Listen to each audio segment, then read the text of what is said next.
Okay, మనకి ఇక్కడ ఎన్ని సెంటెన్సెస్ ఉన్నాయి చెప్తారా? ఎన్ని ఉన్నాయి? ABCDEF6 ఉన్నాయి కదా, అందరికీ కనిపిస్తుంది కదా? ఒకసారి అందరూ ఫస్ట్ సెంటెన్స్ చూసి నాకు ఒక పాయింట్ చెప్పండి. ఫస్ట్ సెంటెన్స్ ఓపెనింగ్ సెంటెన్స్ అవ్వచ్చా అవ్వకపోవచ్చా? ఈ రెండు ఆప్షన్స్ లో ఒకటి చెప్పండి. First sentence No, Lakshmi sir. అవ్వచ్చా? No, sir. Okay, anybody from online, first sentence opening sentence అవ్వచ్చా అవ్వకపోవచ్చా? No, sir. No, sir. అవ్వకపోవచ్చు. కారణం ఏదైనా చెప్పగలుగుతారా ఎందుకు అవ్వకపోవచ్చా?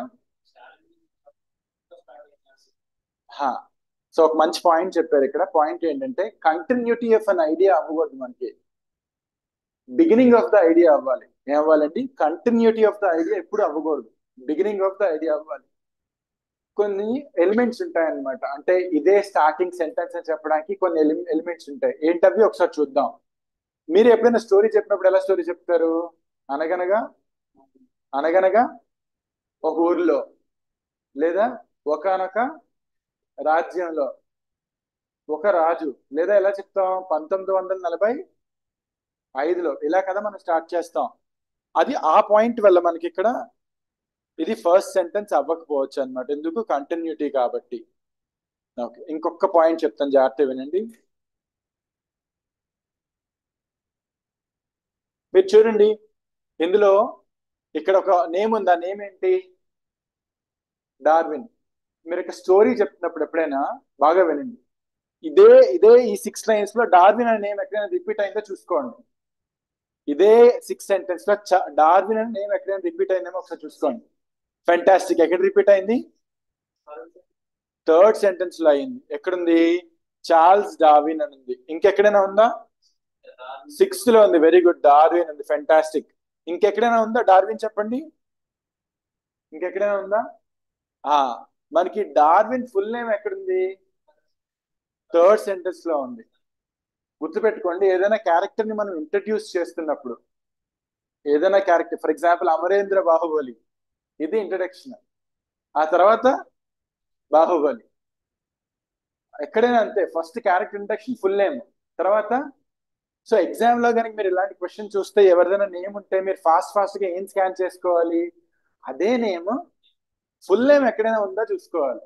ఫుల్ నేమ్ ఉంది కదా, సో ఖచ్చితంగా ఏ అయితే బిగినర్ కాదు. ఇప్పుడు చెప్పండి, బి ఫస్ట్ సెంటెన్స్ అవ్వడానికి స్కోప్ ఉందా? ఆన్లైన్ నుంచి రెస్పాన్స్ ఎక్స్పెక్ట్ చేస్తున్నాను.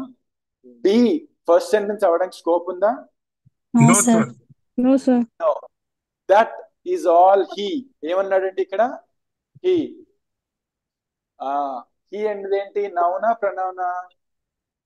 నౌనా ప్రనౌనా? Pronoun. పేరుకు బదులుగా వచ్చేది pronoun.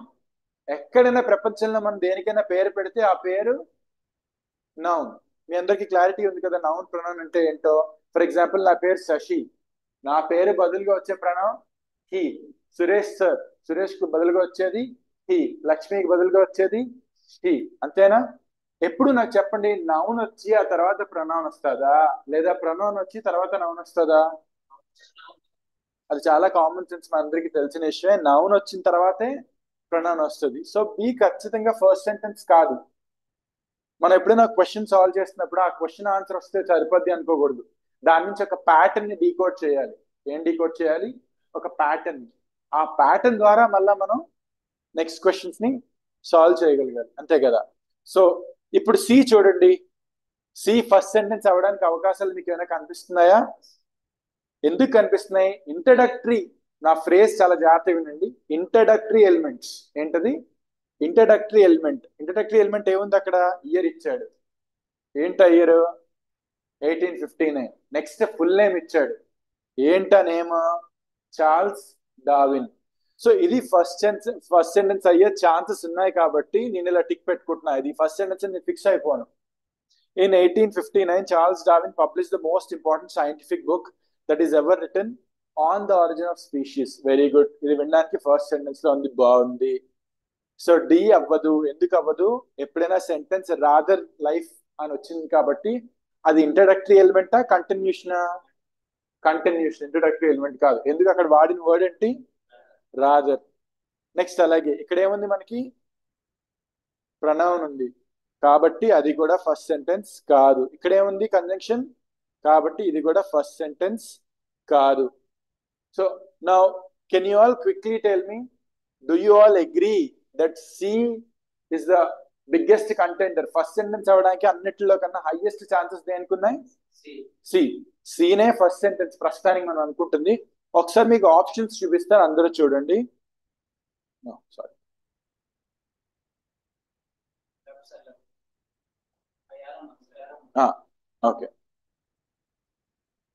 okay, I have to clear this.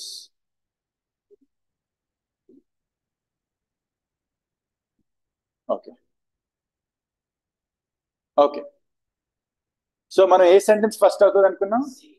C అవుతుంది అనుకున్నాం. మీరందరూ నాకు ఆన్లైన్ చెప్పండి, సితో మనకి ఎన్ని ఆప్షన్స్ ఉన్నాయి? 2 సార్. Very good, 2. ఏంటంటే అవి A, D. Very good, A D. ఇప్పుడు ఇక్కడ ఒక విషయం చూడండి, లాస్ట్ లో ఇక్కడ ఎఫ్ వచ్చింది, ఇక్కడ లాస్ట్ లో ఏమొచ్చింది? బి వచ్చింది. ఇప్పుడు మీరు ఒకసారి మళ్ళీ ఆ ప్యాసేజ్కి వెళ్ళి కంక్లూజన్ ఎలిమెంట్స్ ఎందులో ఉన్నాయో చూసుకోవాలి. కంక్లూడింగ్ ఎలిమెంట్స్ ఏంటవి? మీరే చెప్పండి. ఇంగ్లీష్ సినిమాల్లో లాస్ట్ లో వచ్చే డైలాగ్ ఏంటి? తెలుగులో శుభం, ఇంగ్లీష్ లో అండ్ ది ఎండ్ ఇంకేదో వస్తుంది, and the lived happy ever after అని వస్తుంది కదా. అక్కడితో ఫుల్ స్టాప్ పెడతాడు కదా. ఆ కంక్లూడింగ్ ఎలిమెంట్స్ మనకు తెలియాలన్నమాట. ఇప్పుడు మనం ఏమేమి చూసుకొని ఆన్సర్ సాల్వ్ చేయొచ్చు చూడండి.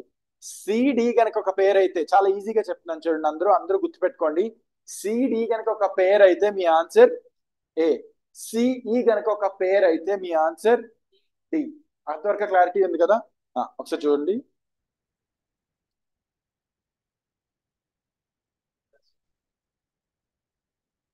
సిడి సిఈ మనం చెక్ చేసుకోవాల్సింది సిడి సిఈ.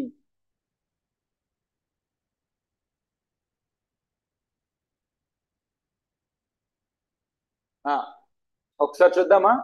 ఇప్పుడు అందరూ ఒకసారి ఆన్లైన్ క్లిక్ గా చూడండి. సిడి ఒక పేరా లేకపోతే సిఈ ఒక పేరా? ఒకసారి ఆన్లైన్ నుంచి నాకు రెస్పాన్స్ ఇస్తారా? సిడి ఒక పేరు అవుతుందా, సిఈ ఒక పేరు అవుతుందా? CE sir. సిఈ ఒక పేరు అవుతుందా, సిఈ ఒక పేరు అవుతుందా? రెండు పేర్స్ ఏంటంటే చెప్పండి. సిడి ఒకటి, సిఈ ఒకటి. ఇక్కడ చూడండి, సిఈ ఎంత బాగా కలుస్తున్నాయో. ఎందుకు? అక్కడ మనకి ప్రొనౌన్ ఏమిచ్చాడు? ఇట్ ఇచ్చాడు. మీరు చెప్పండి, సిలో ఉన్న దేన్ని ఇట్ రిఫర్ చేస్తుంది? ఆ పుస్తకాన్ని. In 1859, Charles Darwin published the most important scientific book that is ever written on the origin of species. ఆ పుస్తకాన్ని రిఫర్ చేస్తూ మనకి ఏమొచ్చింది? హిట్ వచ్చింది. మరి ఇందాక లక్ష్మి అంటే షీ, శశి అంటే హీ అన్నాం కదా. మరి బుక్ కి ఏమొస్తుంది అక్కడ? హిట్ వస్తుంది. మనం ఇది కాకుండా ఇంకేం చెక్ చేసుకోవాలి? డి చెక్ చేయాలి. చూడండి, rather life on earth had evolved, ఇది రెండింటికి కనెక్షన్ లేదు. జంప్ కొట్టాడు ఐడియా, మధ్యలో ఏదో మిస్ అవుతుంది, కంటిన్యూటీ లేదు. కాబట్టి సిఈ ఎక్కడైతే ఉంటుందో అదేమి ఆన్సర్ అన్నమాట. ఒకసారి అందరూ మీ బుక్ లో నేను చూపించిన ఆప్షన్స్ నుంచి ఆర్డర్ రాసుకుంటారా?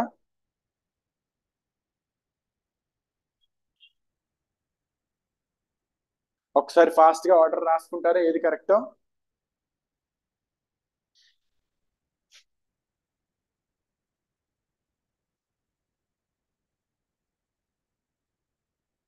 రాసారా? మీ ఆర్డర్ ఏంటో చెప్పండి. సిఈఏడిఎఫ్బి. ఇప్పుడు దీన్ని చూసుకుంటే మనకి మిగతా ఆన్సర్స్ అన్ని వచ్చేసినట్టే కదా. ఏంటి ఆన్సర్స్? ఒకసారి ఇప్పుడు దీనికి ఇలా రాసుకోవాలి మీరు. ఏది? దీనికి 1, సిలో ఏమొచ్చి 1, మీరు ఇక్కడ రాయండి. సికి 1, ఇదేనా ఆప్షన్? ఓకే, 1 2 3 4 5 6. It's okay. ఇక్కడ దాకా క్లియర్ గా అర్థమైంది కదా? తీస్తాను.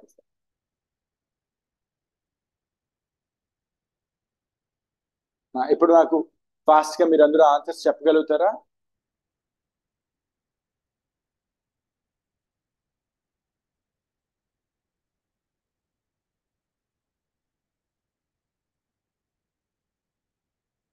Okay. Which of the following will be the third statement after rearrangement? Third ఏముంది? ఆన్లైన్ స్టూడెంట్స్ థర్డ్ ఏముంది? A. A. థర్డ్ ఏ ఉంది. సో ఇక్కడ అవుతుంది. ఆన్సర్ ఏమవుతుంది? E. Very good. ఇక్కడ ఆన్సర్ ఏ అవుతుంది. క్లారిటీ ఉంది కదా? ఓకే. ఇప్పుడు which of the following will be the fifth statement after rearrangement? చూడండి ఉంది, ఎఫ్ ఉంది. సో ఎఫ్ ఎక్కడ ఉంది? డి. సో మన answer D. Which of the following will be the first statement after rearrangement? Option. Very good.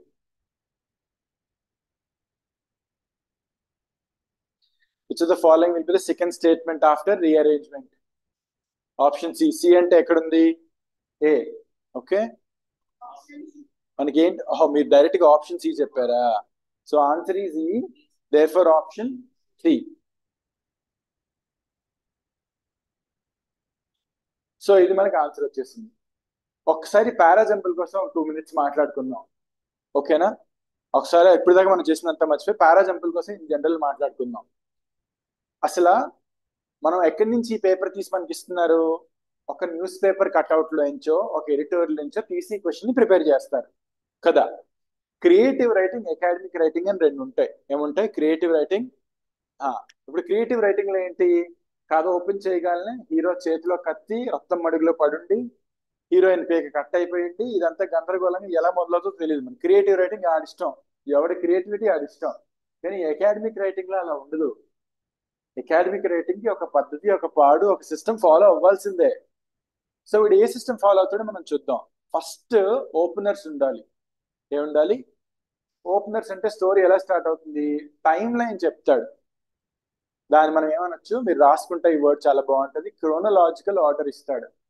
ఏమిస్తాడండి? Chronological order. ఇప్పుడు మీరు చెప్పండి, మనకి ఇండిపెండెన్స్ ఏ ఇయర్ లో స్టార్ట్ అయింది? ఏ ఇయర్ లో వచ్చింది? ఆన్లైన్ స్టూడెంట్స్ మనకి ఇండిపెండెన్స్ ఏ ఇయర్ లో వచ్చింది? 1947. 1947. అసలు మన ఇండిపెండెన్స్ స్ట్రగుల్ ఏ ఇయర్ లో స్టార్ట్ అయింది?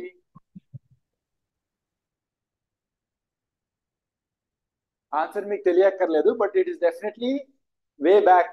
అంతే కదా? సో క్రోనలాజికల్ ఆర్డర్ అంటే ఏంటి? అసలు ఫర్ ఎగ్జాంపుల్ మీ లైఫ్ స్టైల్ మీ గురించే చెప్పాలి. మీరు అసలు ఎప్పుడు పుట్టారు, ఏ ఇయర్ లో స్కూల్కి వెళ్ళారు, ఏ ఇయర్ లో కాలేజ్కి వెళ్ళారు, ఎప్పుడు పెళ్లి చేసుకున్నారు, ఎప్పుడు జాబ్ వచ్చింది, ఇదంతా కూడా క్రోనలాజికల్ ఆర్డర్, ఒక ఆర్డర్ లో చెప్పడం.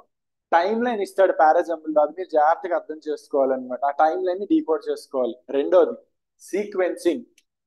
ఏంటండి? సీక్వెన్స్. మీరు చెప్పండి, కాఫీ చేయాలంటే సీక్వెన్స్ ఏంటి?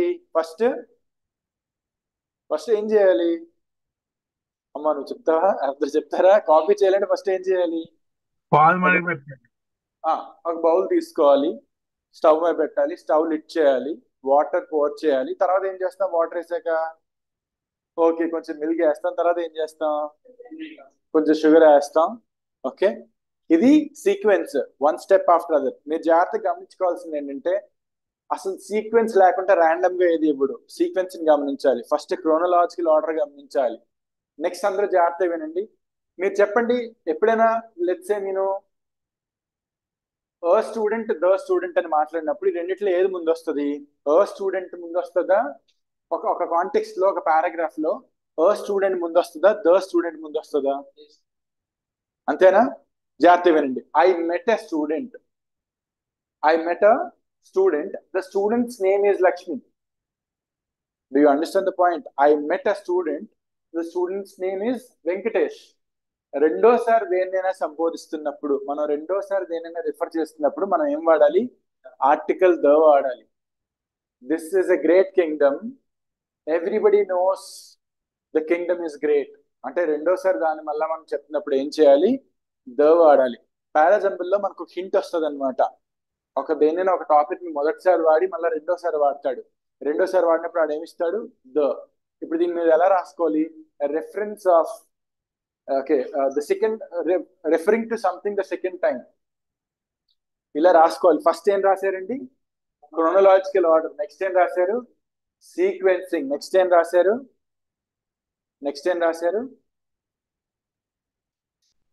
Referring something the second time. Article ఏం వాడతాం? ఆన్లైన్ స్టూడెంట్స్ ఆర్టికల్ ఏం వాడతాం సెకండ్ టైం రెఫరెన్స్ కి? The the The. Fantastic. The. Okay, the అయిన తర్వాత చూద్దాం ప్రొనౌన్సియేషన్ ఎప్పుడైతే వాడాలో, బట్ అక్కడైతే వాడాల్సింది the. Next very very important point, strategy. ఇప్పుడు మనం వాడిన స్ట్రాటజీ ఏంటి? మనం అంతా చదువుకొని చూడలేదు, మనం ఆప్షన్స్కి వెళ్ళాం. ఏంకి వెళ్ళాం? దేనికి వెళ్ళాం? ఆప్షన్స్కి వెళ్ళాం. ఆప్షన్స్ లో ఫస్ట్ సెంటెన్స్ లో స్టార్ట్ అయిన రెండు ఆప్షన్స్ ఉన్నాయి. ఆ రెండు ఆప్షన్స్ లో కూడా మొత్తం చూడలేదు మనం. పేరు ఎక్కడుందో చూసాం, అన్నిటికీ ఇలా పేరు కుదరకపోవచ్చు. So next important strategy, mandatory pair. Go by the options, check for mandatory pairs. మళ్ళా రాసుకోండి, go from the options, go from the options, check for the mandatory pairs. ఓకేనా? ఇప్పుడు మీరు చూడండి, మనకి ఇక్కడ రెండు షార్ట్ లిస్ట్ అయినప్పుడు ఇక్కడ మనకి ఏమయ్యాయి? ఏ అండ్ డి అయ్యాయి. ఏ డిలో మనం ఖచ్చితంగా సి రావాలని డిసైడ్ అయ్యామా? సి ఒక మ్యాండేటరీ పేర్. ఓకే, ఇంకేమి మ్యాండేటరీ పేర్స్ ఇందులో లేవు కాబట్టి ఈజీ అయిపోయింది. కొన్ని సందర్భాల్లో రెండు మూడు మ్యాండేటరీ పేర్స్ ఉంటాయి, చాలా దగ్గరగా ఉంటాయి. So this is how you do parajumble. Last but not least, there is something in English called cohesion and coherence. మనం ఏ రైటింగ్ కోసం మాట్లాడుకుంటున్నాం ఈరోజు? అకాడమిక్ రైటింగ్, క్రియేటివ్ రైటింగ్ కాదు. అకాడమిక్ రైటింగ్ లో ఖచ్చితంగా అలా ఫాలో అవ్వాలి. ఏంటి? Strong connection between every two sentences. మీరు నాకు చెప్పండి, few letters become a, online students, few letters become a, word. Very good. Few letters become a word, few words become a, sentence. Few sentences become a Paragraph. paragraph. Few paragraphs become a passage. A few paragraphs become a passage. Structured గా ప్రతి line ని ఇంకో దానికి connect చేస్తే వెళ్తాడు. గుర్తుపెట్టుకోండి, reading comprehension కి కూడా ఇదే హెల్ప్ అవుతుంది. ఇప్పుడు వాడు ఎలా అంటాడు? దేర్ వాజ్ అ కింగ్డమ్ అంటాడు. There was a kingdom. రెండో సెంటెన్స్ ఏం చేస్తాడు? The kingdom had a king అంటాడు. The kingdom had a king. మూడో సెంటెన్స్ ఏం చేస్తాడు? ఫస్ట్ సెంటెన్స్ చెప్పండి, దేర్ వాజ్ అ కింగ్డమ్. రెండోసారి ఏం రిపీట్ చేశాడు? The kingdom had a king. ఏం రిపీట్ చేశాడు? కింగ్డమ్ ని రిపీట్ చేశాడు. There was a kingdom, the kingdom had a king. Already start చేసిన ఫస్ట్ సెంటెన్స్ లో కింగ్డమ్ అనే వర్డ్ తీసుకెళ్లి రెండోసారి వాడి కింగ్ ని ఇంట్రడ్యూస్ చేశాడు. ఇప్పుడు చూడండి, there was a kingdom, the kingdom had a king, the king had 7 wives. The king had 7 wives. Kingdom నుంచి కింగ్ ని ఇంట్రడ్యూస్ చేశాం, కింగ్ నుంచి 7 వైఫ్ ని ఇంట్రడ్యూస్ చేశాం. Out of all the 7 wives, he was head over heel in love with the youngest wife of all. ఇప్పుడు ఎవరు introduce చేశా? Youngest wife. The youngest wife was not only known for her beauty but also for her intelligence. Now online students, tell me, what is going to be my next idea?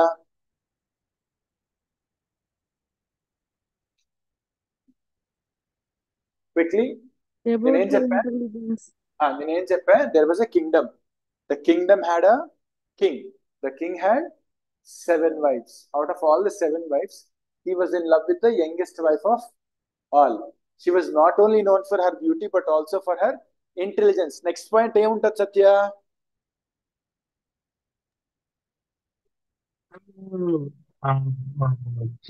చేల్స్ గురించి చెప్పొచ్చు. Kingdom ఒక wife ఒక చేల్స్. మనం ఎలా connect చేసుకుంటా వెళ్తున్నాం? Kingdom నుంచి king, king నుంచి వైఫ్స్, వైఫ్స్ నుంచి యంగెస్ట్ వైఫ్, యంగెస్ట్ వైఫ్ నుంచి ఇంటెలిజెన్స్. ఇప్పుడు ఇంటెలిజెన్స్ ద్వారా గురించి మనం మాట్లాడతాం. ఎలా మాట్లాడతాం? Through her intelligence she saved the Kingdom several times from the enemies. ఇప్పుడు ఎవరి కోసం మాట్లాడతాం? ఇప్పుడు మీకు అర్థమైంది పాయింట్. అకాడమిక్ రైటింగ్ లో ఏం చేయాలి? వాడు ఏం మెయింటైన్ చేయాలి? Cohesion and coherence. ఏమంటారు దాన్ని? కొహెషన్ అండ్ కొహెరెన్స్ అంటారు. అంటే ప్రతి సెంటెన్స్ లో ఉన్న ఐడియాని కనెక్ట్ చేస్తూ ఇంకో కొత్త ఐడియాని తీసుకొస్తాడు. మళ్ళా ఐడియాని కనెక్ట్ చేస్తూ ఇంకో కొత్త ఐడియాని తీసుకొస్తాడు. అలా ఐడియా బిల్డ్ చేస్తూనే వెళ్తాడు అనమాట. మీరు రీడింగ్ కాంప్రహెన్షన్ చేస్తున్నప్పుడైనా, పారాజంబుల్ చేసినప్పుడైనా, మీరు ఒక లైన్ చదివి నెక్స్ట్ లైన్ ఏం చేయాలి? గెస్ చేయాలి. ఇంకా బెటర్ వర్డ్ చెప్పిన ఏం చేయాలి? యాంటిసిపేట్ చేయాలి. ఏం చేయాలి? యాంటిసిపేట్. ఈ లైన్ చదివాను కదా, నెక్స్ట్ లైన్ ఏం వస్తుంది అని మనం గెస్ చేయడానికి ట్రై చేయాలి. ఓకే, సో పారాజంబుల్ తో ఇక్కడ క్లోజ్ చేసి మనం నెక్స్ట్ టాపిక్ వెళ్దామా? పారాజంబుల్ మీద ఎవరికి ఏమైనా క్వశ్చన్స్ ఉన్నాయా?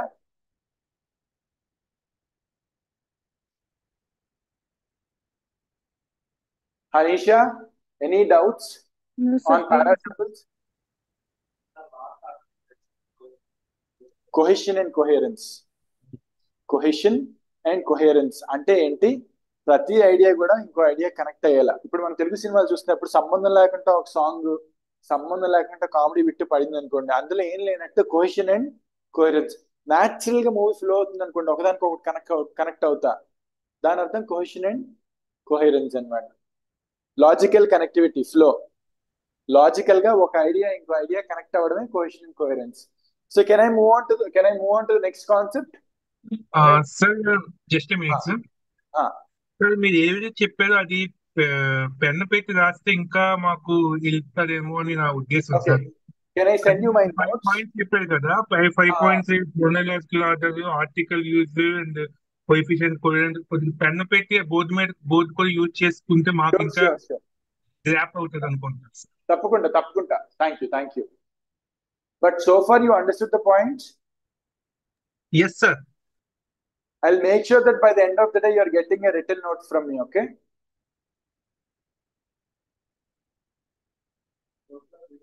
Whatever you missed so far, I'll make sure that you're getting it, okay? Yes, sir. Thank you.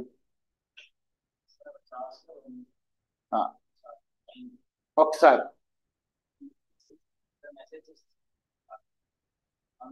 yeah. Okay, just hi. Okay, can you look at this question? అసలు ఈ sentence చూడండి, నాకు answer ఏంటో చెప్పండి, దీని ద్వారా నేను మీకు కొన్ని నేర్పిస్తా.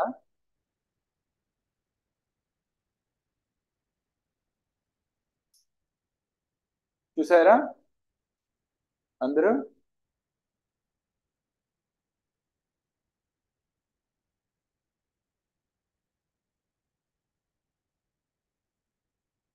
ఓకే, ఇప్పుడు చూడండి. ఇప్పుడు ఈ క్వశ్చన్ చెప్పక ముందు నేను మీకు కొంత బ్యాక్గ్రౌండ్ చెప్తాను, జాగ్రత్త వినండి. ఐ హ్యావ్ సీన్, ఇందులో ఐని హ్యావ్ ని ఇంటర్చేంజ్ చేసి నాకు ఎవరైనా తొందరగా చెప్పగలరా? ఐ హ్యావ్ సీన్, ఇందులో హ్యావ్ ని ఐని ఇంటర్చేంజ్ చేయగలరా? చేసి చెప్తారా? ఐ హ్యావ్ సీన్, ఐని హ్యావ్ ని ప్లేస్ ఉల్టా చేసి చెప్పగలుగుతారా? ఐ హ్యావ్ సీన్ ఏమవుతుంది క్వశ్చన్ చేస్తే? Online students,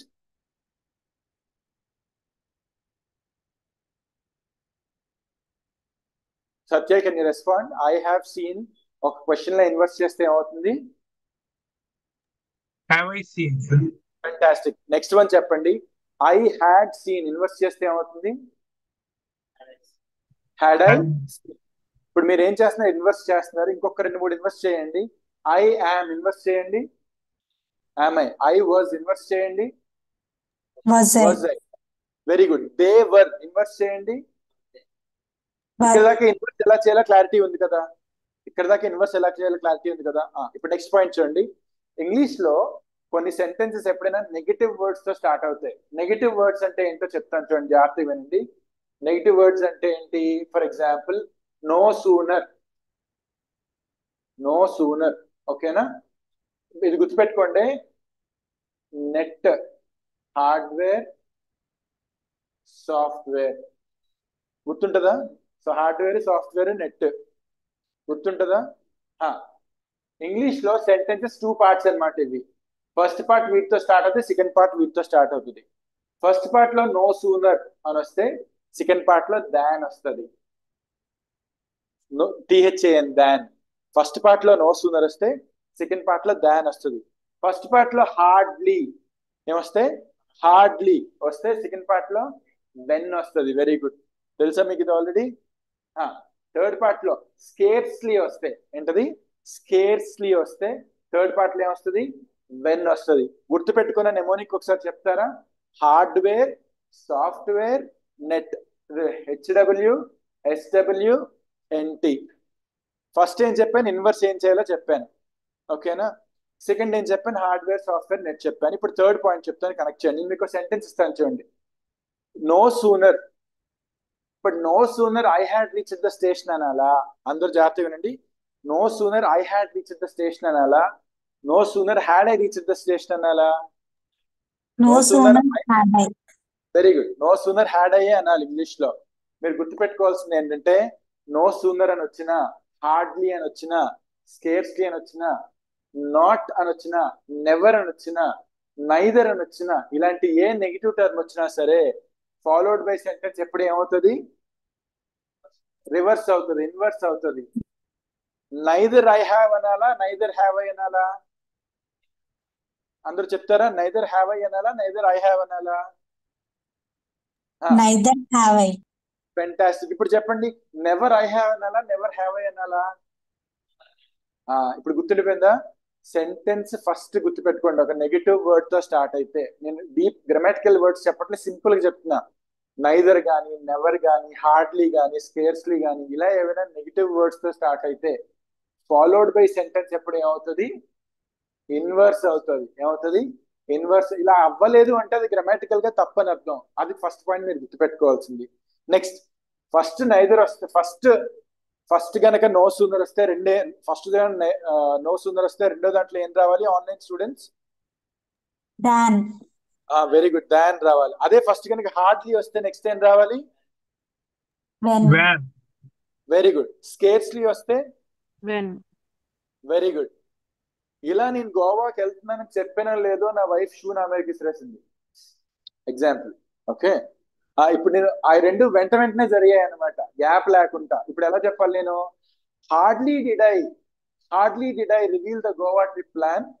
hardly did I, చూడండి, హార్డ్లీ ఐ డిడ్ అనట్లేదు నేను. Hardly did I reveal the Goa trip plan. Hardly తర్వాత ఏం రావాలి? When my wife threw the footwear at me, threw the shoes at me. ఇప్పుడు చూడండి, నేను ఇలా స్టేషన్కి వెళ్ళానో లేదో ట్రైన్ వెళ్ళిపోయింది.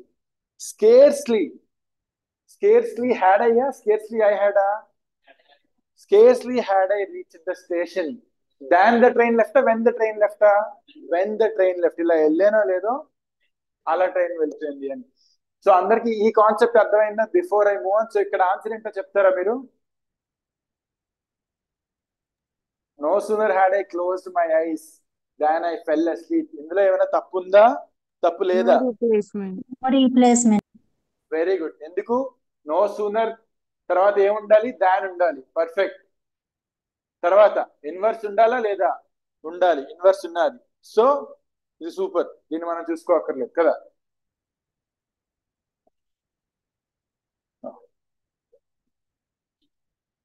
ఎవరికైనా డౌట్ ఉంటే చెప్పండి. ఈ కాన్సెప్ట్ అర్థమైంది కదా అందరికి, ఆన్లైన్ స్టూడెంట్స్ కూడా? Yes, sir. Repeat again. Yes, sir. అర్థమైంది. అంటే నేను మీకు అడుగుతున్నా, ఇప్పుడు రిపీట్ అగైన్ అని ఇంగ్లీష్ లో అనొచ్చా అసలు? No, sir. no sir, No, sir. Repeat again English లో అనొచ్చా? No, sir. ఒకసారి అందరూ జాగ్రత్త వినండి. ఏటీఎం మిషన్ అనొచ్చా ఇంగ్లీష్ లో? ఏటీఎం మిషన్ అనొచ్చా no sir, ఇంగ్లీష్ లో? ఏటీఎం మిషన్ అనొచ్చా? ఏటీఎం అంటే ఏంటి? Automatic teller machine. Very good, very good. ఆ ఏటీఎం లో ఎం అంటేనే మిషన్ కదా, మళ్ళీ ఏటీఎం మిషన్ ఏంటి? మీలో ఎంతమంది ఎప్పుడైనా కేజీహెచ్ హాస్పిటల్ అన్నారు మీ లైఫ్ లో? ఒక్కసారైనా కేజీహెచ్ హాస్పిటల్ అన్నారు? కేజీహెచ్ లో హెచ్ ఏంటండి? Hospital, sir. మళ్ళా కేజీహెచ్ హాస్పిటల్ ఏంటి? ఇప్పుడు ఆర్య సినిమాలో అల్లు అర్జున్ సునీల్ ని నా కోసం ఒకసారి ఫ్యాన్ అయ్యవా అంటాడు. వాడు నీ కోసం ఒకసారి 2 సార్లు వేస్తానంటాడు, ఒకసారి వేసి ఇంకోసారి ఆపేస్తాడు. ఈ ఎర్రర్ ని అదే అంటాం, రిడెండెన్సీ ఎర్రర్ అంటాం. జాగ్రత్త వినండి, ఈ ఎర్రర్ ని ఏమంటాం? రిడెండెన్సీ ఎర్రర్ అంటే ఏంటో చెప్తాను చూడండి. మీరు చాలా మంది ఊరు వెళ్తున్నాం అంటే అవతలు అడుగుతారు, మళ్ళీ రిటర్న్ బ్యాక్ ఎప్పుడు అంటారు. రిటర్న్ బ్యాక్ ఏంటి? ఇంగ్లీష్ లో రిపీట్ అగైన్ లేదు, రిపీట్ అంటేనే మళ్ళీ చెప్పమని. అలాగే ఏటీఎం మిషన్ లేదు, కేజీహెచ్ హాస్పిటల్ లేదు. రిటర్న్ బ్యాక్ ఏంటి? రిటర్న్ అంటేనే బ్యాక్, మళ్ళీ రిటర్న్ బ్యాక్ లేదు. చాలా మంది తెలియక ఏమంటారు? హ్యాండ్ గ్లౌజ్ అంటారు. అమ్మ గ్లౌజ్ ఎక్కడ తొడుక్కుంటారు? గ్లౌజ్ హ్యాండ్స్ కే తొడుక్కుంటారు కాబట్టి మళ్ళా నువ్వు దాన్ని హ్యాండ్ గ్లౌజ్ అనకూడదు. నాకు తలకేసుకునే హెల్మెట్ ఇస్తారా అంటే ఎవడన్నా కామెడీగా. Okay, hand gloves. Is that clear? అలాగే రిపీట్ అగైన్, అలాగే యూనో ఏటీఎం మెషిన్. ఏటీఎం అంటే చాలా అనమాట. వీటిని రిడెండెన్సీ అంటాం. అసలు మీరు బ్యాంకింగ్ కానీ ఎస్ఎస్సి కానీ ఏ ఎగ్జామ్ అయినా సెంటెన్స్ కరెక్షన్ చేసేటప్పుడు మీరు గుర్తుపెట్టుకోవాల్సిన విషయం ఏంటంటే ఒక 10 నుంచి 15 మిస్టేక్స్ తిప్పి అవే వస్తాయి. అందులో ఈ రోజు మనం ఫస్ట్ చూసింది ఏంటి? No sooner, hardly, scarcely, never, neither, not only, ఇలా negative sentence start structural errors అంటాం వీటిని. ఓకేనా? స్ట్రక్చరల్ ఎర్రర్స్ అంటాం. దానికి పర్ఫెక్ట్ టెక్నికల్ టర్మ్ ఏంటో మీకు చెప్తాను రేపు నెక్స్ట్ క్లాస్ లో. నెక్స్ట్ ఏంటి? ఇప్పుడు మనం చూసాం రిడెండెన్సీ ఎర్రర్. ఏంటది? She is the finest female business women. Already women అని ఉంది కదా, మళ్ళీ అందులో ఫీమేల్ అక్కర్లేదు అనమాట. Do you get it? So this is called redundancy error అనమాట. సో ఇక్కడ ఆన్సర్ ఏంటో చెప్తారా అందరూ? She felt an overwhelming desire to return back home కాదు, డిజైర్ టు రిటర్న్ హోమ్ అన్నమాట. సో ఆన్సర్ ఏమవుతుంది? జస్ట్ డి అవుతుంది. ఆన్సర్ ఏమవుతుంది? డి అవుతుంది ఆన్సర్. ఓకేనా?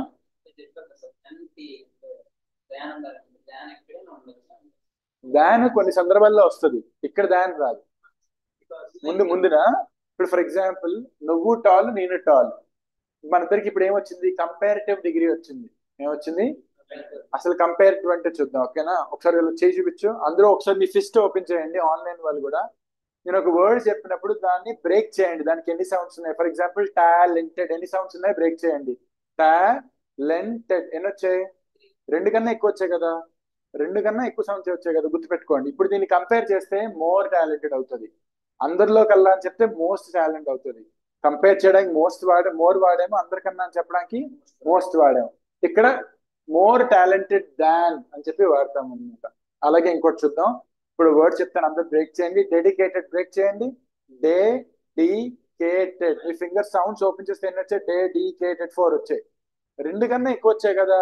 ఇప్పుడు కంపేర్ చేస్తే ఏమవుతుంది? మోర్ డెడికేటెడ్, మోస్ట్ డెడికేటెడ్ అవుతుంది. ఇప్పుడు చెప్పండి సాఫ్ట్ ఎన్ని వచ్చాయి? ఒకటే. కూల్ ఎన్ని వచ్చాయి? హాట్ ఎన్ని వచ్చాయి? అలా 1 లేదా 2 సౌండ్స్ మాత్రమే వచ్చినప్పుడు ఇందాక ఏం వాడాం? 2 కన్నా ఎక్కువ ఉంటే కంపేర్ చేయడానికి మోర్, సూపర్లేటివ్ కి మోస్ట్. ఇప్పుడు ఏం వాడాలి మనం? Cool, cooler, coolest. ఇందాక మోర్, ఇప్పుడేం వాడాం? ఈఆర్ వాడాం. కూల్, కూలర్, అక్కడ మోస్ట్ వాడాం. ఇక్కడేం వాడాం? ఈఎస్టీ వాడతాం. ఇప్పుడు ఫాస్ట్ గా చెప్పండి సాఫ్ట్. ఆన్లైన్ స్టూడెంట్స్ ఫాస్ట్ గా చెప్పండి క్రేజీ. కంపేర్ టు సూపర్లేటివ్ చెప్పండి. Crazier, craziest. Fantastic. Crazy, crazier, craziest. నాకు ఆన్లైన్ స్టూడెంట్స్ చెప్పండి. He is the most busiest person. Online students, he is the most busiest person. ఇందులో తప్పే ఉంది? మోస్ట్ బిజియెస్ట్ లాగా వస్తుంది. ఫెంటాస్టిక్. ఎందుకు? బిజియెస్ట్ లాస్ట్ 3 అక్షరాలు ఏంటి? మోస్ట్. మోస్ట్ ఈఎస్టీ కలిపి రావు ఇంగ్లీష్ లో. మోస్ట్ అంటేనే సూపర్లేటివ్ కదా. ఇది డిగ్రీస్ ఆఫ్ కంపారిజన్ లో దాన్ వాడతాం. ఆ కాన్సెప్ట్ ఇంకోసారి ఇంకా డీటెయిల్డ్ గా ఇంకొకసారి వెళ్దాం. డిగ్రీస్ ఆఫ్ కంపారిజన్ దాన్ అక్కడ కూడా వాడతాం. ఓకే, సో కంపారిటివ్ డిగ్రీస్ లో వాడతాం. నెక్స్ట్ క్వశ్చన్కి వెళ్తున్నాను. అందరికీ ఈ క్వశ్చన్ అర్థమైంది కదా. ఇప్పుడు 28th క్వశ్చన్. సో అందరూ చూడండి.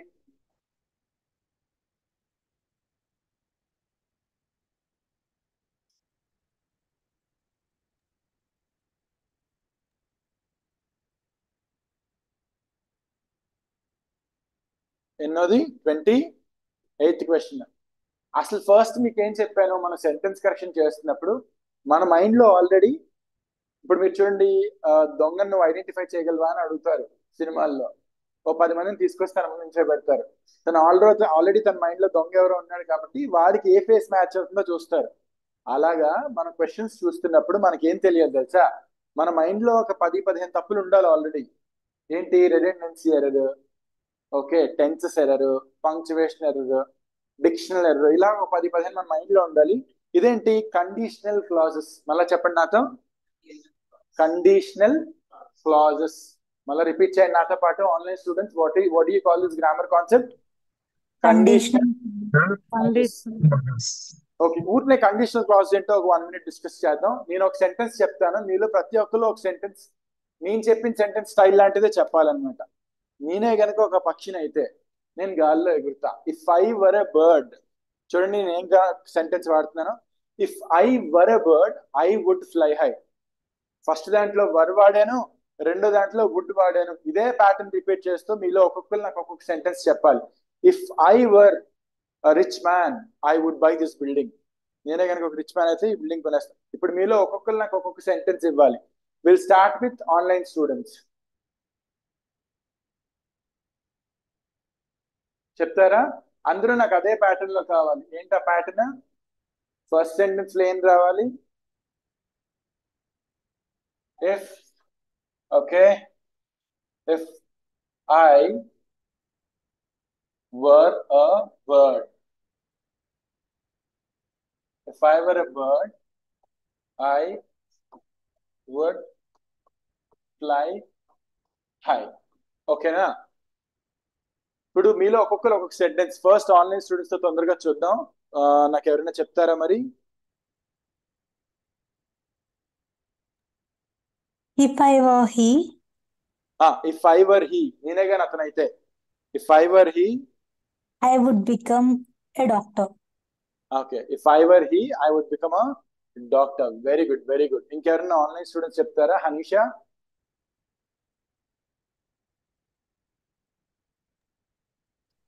If I were a teacher, I would teach well. Very good. If I were a teacher, if I were a teacher I would teach well. ఇప్పుడు మీరు చెప్తున్న సెంటెన్స్ అన్ని రియాలిటీలోకి అయ్యే ఛాన్స్ ఉందా? జస్ట్ మీ ఇమాజినేషన్ మాత్రమేనా? Imaginary. ఇది Imaginary. ఇమాజినరీ మాత్రమే. సాధారణంగా ఇంగ్లీష్ లో ఎప్పుడు ఇంగ్లీష్ లో ఐతో ఏం వాడము? ఎప్పుడు కూడా ఇంగ్లీష్ లో ఐతో ఏం వాడము? వర్ వాడము. ఓకేనా? ఐతో ఎప్పుడు కూడా వర్ మనం ఇంగ్లీష్ లో వాడము. ఈ సందర్భంలో ఎందుకు వాడుతున్నాం? అవతల వ్యక్తికి ఇది రియల్ కాదు, ఇది నా ఇమాజినేషన్ అని చెప్పడానికి మనం వాడుతున్నాం అనమాట. If I were you I would marry her immediately. నేనే కనుక నువ్వైతే ఆమెను ఇమీడియట్ గా పెళ్లి చేసుకుంటా. అది రియల్ గా జరగదు, అది ఇమాజినేషన్ మాత్రమే. ఓకే, ఈ ఈ ఈ టైప్ ఆఫ్ సెంటెన్సెస్ మనం ఏమంటాం? కండిషనల్ క్లాజెస్ అంటాం అనమాట. ఇందులోనే పాస్ట్ కేటగిరీలో వచ్చేది ఒకసారి చూద్దాం. ఫస్ట్ అందులో ఒక 4-5 టైప్స్ ఉంటాయి. మన ఎగ్జామ్ లో ఇలా చూడగానే రెండో పార్ట్ లో ఇచ్చింది కరెక్టే కదా, అంతేనా? అందరూ ఒకసారి ఈ సెంటెన్స్ చదువుతారా? 28th సెంటెన్స్ బయటికి. If I will study I would have passed. మనం బోల్డ్ లో ఉన్నది మార్చాలా, బోల్డ్ లో లేనిది మార్చాలా? బోల్డ్ లో ఉన్నది మార్చాలి. అంటే బోల్డ్ లో లేనిది కరెక్టే. ఇప్పుడు చూడండి, ఇప్పుడు నేను మీకు ఒక సిరీస్ ఇలా ఇచ్చి ఇక్కడ 3 ఇచ్చి ఇక్కడ ఇక్కడ ఇక్కడ ఇక్కడ ఏమొస్తుందంటే మీరు ఏం చెప్తారు? ఆబ్వియస్లీ ఈ సిరీస్ లో 2 వస్తుందని చెప్తారు. అలానే దీని ముందు ఒక ఫిక్స్ అయ్యే సిరీస్, ఒక ఫిక్స్డ్ సిరీస్ ఒకటి ఉంటుంది అనమాట. స్ట్రక్చర్ ఇలానే రావాలి. ఆ స్ట్రక్చర్ ఏంటో చూద్దాం. ఎప్పుడైనా వుడ్ హ్యావ్ రెండో దాంట్లో వచ్చిందంటే గుర్తుపెట్టుకోండి, వుడ్ హ్యావ్ రెండో దాంట్లో వచ్చిందంటే ఫస్ట్ పార్ట్ లో ఖచ్చితంగా ఏం రావాలండి? Had plus V3. Very good. Had plus V3. V3 అంటే ఏంటి? Go, vent, gone, eat ate, eaten, Eaten. take took, Taken. taken, fly flew, flown, break Flown. broke, broken. అది V3 అన్నమాట. మీరు వుడ్ హ్యావ్ బండగా గుర్తుపెట్టుకోవాల్సింది ఏంటంటే వుడ్ హ్యావ్ కనబడిందంటే had plus V3 కనబడాలంతే. అది రూల్. That's it. ఇంకా మరి వేరే మార్పు లేదు. మనం ఎప్పుడైతే ఎగ్జామ్ లో వుడ్ హ్యావ్ చూస్తామో మనం ఆప్షన్స్ లో ఏం ఎత్తుక్కోవాలి? హ్యాడ్ ఎక్కడుందో ఎత్తుక్కోవాలి. ఆన్సర్ ఈ రెండిట్లో ఒకటి అవుతుంది. ఇప్పుడు రెండిట్లో దాంట్లో స్ట్రక్చరల్ మిస్టేక్ పెట్టాడు అనమాట. ఇఫ్ ఐ హ్యాడ్ స్టడీడ్ అనాలా, ఇఫ్ హ్యాడ్ ఐ స్టడీడ్ అనాలా? ఇఫ్ ఐ హ్యాడ్ స్టడీడ్ అనాలి, ఇఫ్ హ్యాడ్ ఐ స్టడీడ్ కాదు కదా. ఐదర్ ఇంగ్లీష్ లో 2 రకాలుగా అనొచ్చు. Had I studied well I would have passed అనొచ్చు.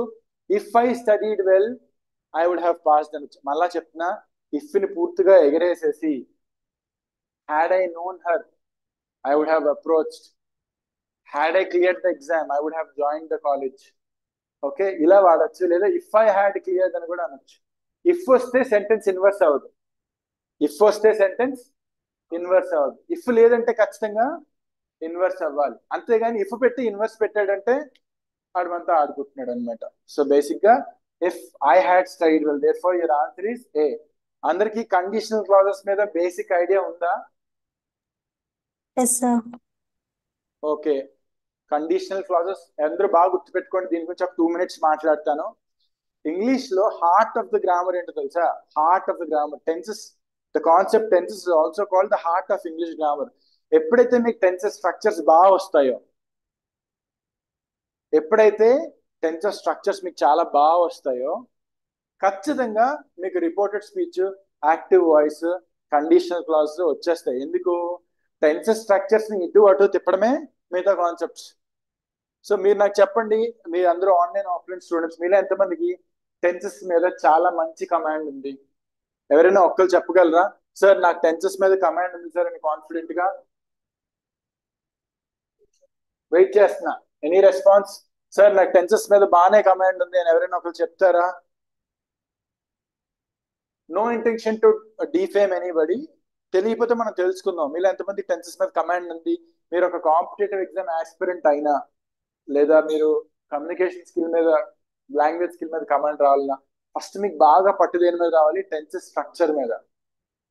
టెన్సెస్ స్ట్రక్చర్స్ వస్తే active voice, passive voice. Tenses structure వస్తే రిపోర్టెడ్ స్పీచ్. టెన్సెస్ వస్తే కండిషనల్ క్లాజెస్. ఆటోమేటిక్ గా అన్ని వచ్చేస్తాయి. అదే మీకు కాన్ఫిడెన్స్ ఇస్తుంది అనమాట. ఓకేనా? ఆ స్ట్రక్చర్స్ ని బట్టే మన ఆన్సర్స్ డీకోడ్ చేసి ఐడెంటిఫై చేసుకుంటాం ఎగ్జామ్ లో కూడా. ఇది ఈ టెన్స్, ఇది ఈ టెన్స్ అని చెప్పి. Okay, any questions from online?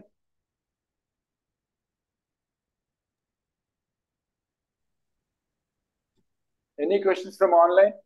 No sir. Okay,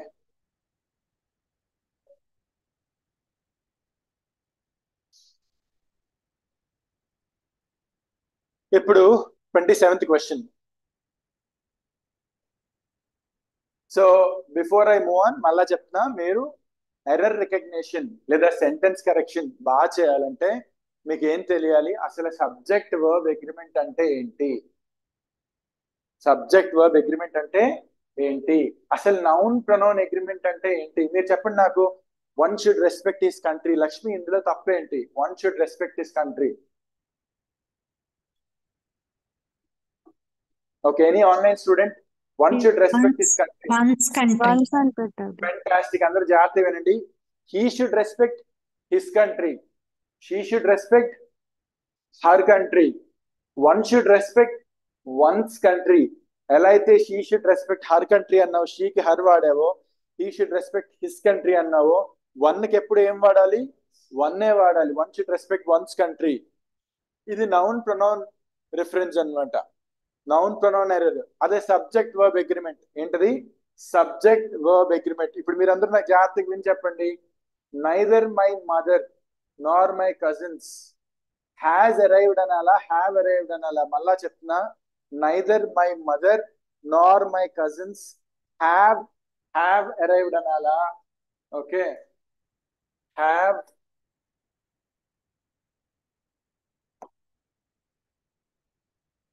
neither my mother nor my cousins have arrived anala, has arrived anala? Satya? Sir cousins అనకూడదు కదా సార్, కజిన్ అనాలా? అలా ఏం లేదు, మీకు ఎంతమంది కజిన్స్ అయినా ఉండొచ్చు. అచ్చా, ఎస్ వస్తుంది సార్ కజిన్స్ అని. అంటే కజిన్ బ్రదర్, కజిన్ సిస్టర్ అనకూడదు, కానీ దే ఆర్ మై కజిన్స్ అనొచ్చు అనమాట. అచ్చా అచ్చా, okay okay. Cousin brother, cousin sister అనకూడదు ఇంగ్లీష్ లో. చాలా మంది తెలియక వీడు మా కజిన్ సిస్టర్, ఆడు మా కజిన్ బ్రదర్ అంటారు కదా. కజిన్ అంతే. అమ్మ తరపు అయితే మమ్మ మ్యాట్రినల్, మమ్మ మాతృ మ్యాట్రినల్ కజిన్, పప్ప పితృ ప్యాట్రినల్ కజిన్, ఫాదర్ వైపు అయితే ప్యాట్రినల్ కజిన్, మదర్ వైపు అయితే ప్యాట్రినల్ కజిన్. ఓకే, ఇప్పుడు neither my mother Nar my cousins have అనాలా, హ్యాజ్ అనాలా? Have. సార్ కజిన్ వచ్చింది, cousin cab sir. Very good. ఇప్పుడు నేను ఏం చెప్తానంటే, సబ్జెక్ట్ వర్బ్ అగ్రిమెంట్ అనే కాన్సెప్ట్ లో నైదర్ అని వచ్చినప్పుడు రెండు సబ్జెక్టులు వస్తాయి. ఎన్ని సబ్జెక్టులు వస్తాయి? రెండు సబ్జెక్ట్. మనం ఇక్కడ example neither my mother Nar my cousins లో ఎన్ని సబ్జెక్ట్స్ ఉన్నాయి? మదర్ ఒక సబ్జెక్ట్, కజిన్స్ ఒక సబ్జెక్ట్. ఇప్పుడు మనం ఏం చూడాలి? ఎప్పుడు కూడా బండ గుర్తు చెప్తాను చూడండి. ఎప్పుడు కూడా రెండోదే మనం లెక్కేసుకోవాలి. దీన్ని రూల్ ఆఫ్ ప్రాక్సిమిటీ అంటారు. అంటే హెల్పింగ్ వర్క్ కి ఏది దగ్గరలో ఉందో దాన్ని కౌంట్ చేసుకోవాలి. అంత కథ చెప్పకుండా బండ గుర్తు చెప్తా. నైదర్ అని వచ్చినప్పుడు రెండు సబ్జెక్టులు వస్తాయి. మీరు ఎప్పుడు కన్సిడర్ చేయాల్సింది రెండోదే, మొదటిది కాదు. Neither my mother Nar my cousins. Cousins plural కాబట్టి ఇక్కడ మనం ఏం వాడాలి? హ్యావ్ వాడాలి. ఇప్పుడు ఇదే సెంటెన్స్ చూడండి. Neither my cousins nor my mother. ఏం చేశాను ఇందాక మదర్ ని కజిన్ ప్లేస్ లోని కజిన్స్ నేమ్ వచ్చి మదర్ ప్లేస్ లో పెట్టా. Neither my cousins nor my mother. ఇప్పుడు ఎన్నోది కన్సిడర్ చేయాలి మనం? ఫస్ట్ దా రెండోదా? ఇప్పుడు సెకండ్. సెకండ్ కన్సిడర్ చేయాలి. సెకండ్ ఏమొచ్చింది? మదర్. మదర్ అంటే సింగులరా ప్లూరలా? కాబట్టి ఇప్పుడు ఏం వాడాలి? Has. Has. Neither my cousins nor my mother has arrived అనాలి. So in short ఏమొచ్చి sentence correction కానీ లేదా ఎర్రర్ రికగ్నిషన్ కానీ మనం చేసేటప్పుడు మనం తెలుసుకోవాల్సింది ఏంటంటే మన మైండ్ లో ఆల్రెడీ ఒక 12 to 15 కాన్సెప్ట్స్ ఎర్రర్స్ ఏముంటాయి మన మైండ్ లో ఉండాలి. ఏంటి errors? Subject verb agreement, noun pronoun agreement, లేకపోతే రిడెండెన్సీ ఎర్రరా, లేకపోతే యాడ్వర్బ్ ఎర్రరా, యాడ్జెక్టివల్ ఎర్రరా. ఈ ఫ్రేమ్ తో మనం వెళ్ళి అక్కడ చూస్తే మనకి అది దొరికేస్తుంది ఇది తప్పు అని. Okay fine. ఇప్పుడు వొకాబులరీకి వెళ్దాం. ఇప్పుడు 27th వన్ చూస్తున్నారు కదా. అసలు ఫస్ట్ మీరు నాకు చెప్పండి, అంటే ఆ టైప్ ఆఫ్ ఎర్రర్ గుర్తుపెట్టుకోవాలి. 15 కాదు 15. మనం ఆ పేరు రాసి పెట్టుకొని 4 రోజులు చూస్తే గుర్తుండదు. చెప్తా నేను చెప్తా. ఆ 10-12 ఉంటాయి మహా అయితే. అవే నేను రాసిస్తాను కావాలంటే. ఎటు తిప్పినా అవే ఉంటాయి. ఓకేనా? ఇప్పుడు వొకాబులరీకి వెళ్తాం కదా. మీరు నాకు చెప్పండి అసలు ఫస్ట్ దీని ఆన్సర్ ఏంటి? 27th ఆన్సర్ ఏంటో చెప్పండి. Fragile.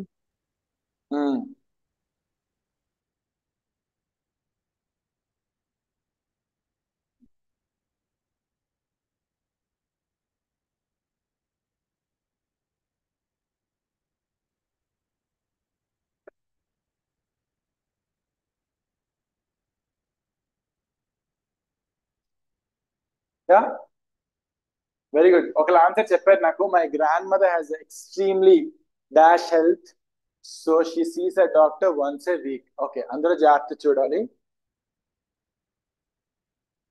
ఫస్ట్ ఆఫ్ ఆల్ అసలు ఈ క్వశ్చన్ ఏమంటాం? టెక్స్ట్ కంప్లీషన్ అంటాం. ఏమంటాం? Text completion. ఇందులో ఏం మిస్ అయింది? ఒక వర్డ్ మిస్ అయింది. ఇప్పుడు మీరు అందరు నాకు చెప్పండి. Microsoft is a dash company, rich poor. What is the answer, online students? Microsoft is a dash company, rich poor. Very good. ఇప్పుడు మీరు మీ జనరల్ నాలెడ్జ్ వాడారా? క్వశ్చన్ లో ఉన్న ఎవిడెన్స్ వాడారా? General knowledge. Very good. ఇలాంటి క్వశ్చన్స్ ఏవి కూడా మీ జనరల్ నాలెడ్జ్ ని టెస్ట్ చేయవు. Microsoft is a dash company అని మీకు ఎగ్జామ్ లో ఎప్పుడు రాదు. ఇంగ్లీష్ ఎగ్జామ్ లో ఎలా వస్తుంది? మీకు 2025 లో according to the financial statistics చాలా బాగా డబ్బు సంపాదించిన కంపెనీ మైక్రోసాఫ్ట్ కాబట్టి మైక్రోసాఫ్ట్ ఇజే. అప్పుడు మీరు ఆన్సర్ ఏం పెట్టాలి?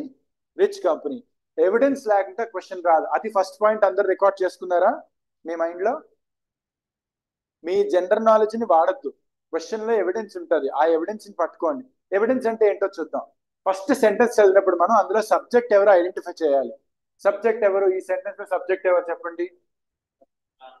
సెంటెన్స్ లో సబ్జెక్ట్ ఎవరు చెప్పండి. Grandmother. Very good, grand mother. ఇప్పుడు నెక్స్ట్ పాయింట్ జాగ్రత్త చూడండి. సబ్జెక్ట్ ఐడెంటిఫై చేశారా?